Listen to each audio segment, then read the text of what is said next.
এবার ইরান পরমাণু অস্ত্র বানিয়েই ছাড়বে। সংসদের এই সিদ্ধান্তে মিলল ইঙ্গিত। ইসরায়েল এবং আমেরিকার হামলার পর ইরান সরকার পারমাণবিক অস্ত্রকে তাদের জন্য অপরিহার্য মনে করতে শুরু করেছে। এই যুদ্ধের আগে ইরানের পররাষ্ট্রমন্ত্রী আব্বাস আরাঘচি থেকে শুরু করে সর্বোচ্চ নেতা পর্যন্ত সবাই ইরানের পারমাণবিক কর্মসূচিকে বেসামরিক ব্যবহারের জন্য বলে দাবি করেছিলেন এবং বলেছিলেন যে পারমাণবিক অস্ত্র তৈরির কোনো উদ্দেশ্য তাদের নেই। কিন্তু সাম্প্রতিক যুদ্ধের পর পরিস্থিতি সম্পূর্ণ বদলে গেছে। ইরানের সংসদ বুধবার পারমাণবিক পর্যবেক্ষণ নীতিতে একটি বড় পরিবর্তনের ঘোষণা দিয়েছে, যেখানে আন্তর্জাতিক পরমাণু শক্তি সংস্থা এর সাথে সহযোগিতা স্থগিত করার পক্ষে ভোট দেওয়া হয়েছে। তারা জানিয়েছে, যতক্ষণ না ইরানের পারমাণবিক স্থাপনাগুলোর নিরাপত্তা নিশ্চিত করা হচ্ছে, ততক্ষণ আইএইএ এর সঙ্গে কোনো সহযোগিতা করা হবে না।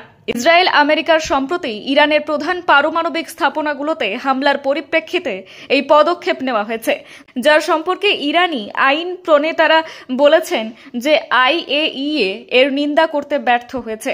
আইএইএ এর নজরদারি ছাড়াই সহজে তৈরি হবে পারমাণবিক অস্ত্র।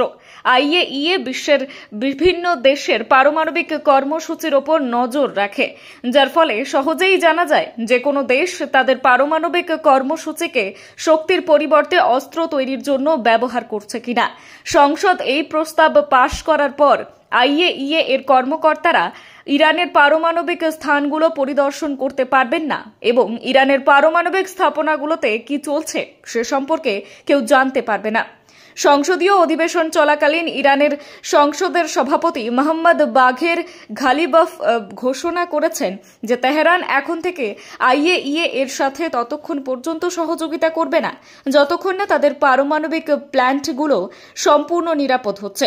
তিনি ইরানের সার্বভৌম অবকাঠামোতে হামলার মুখে আন্তর্জাতিক নজরদারি সংস্থার নীরবতার তীব্র সমালোচনা করেছেন।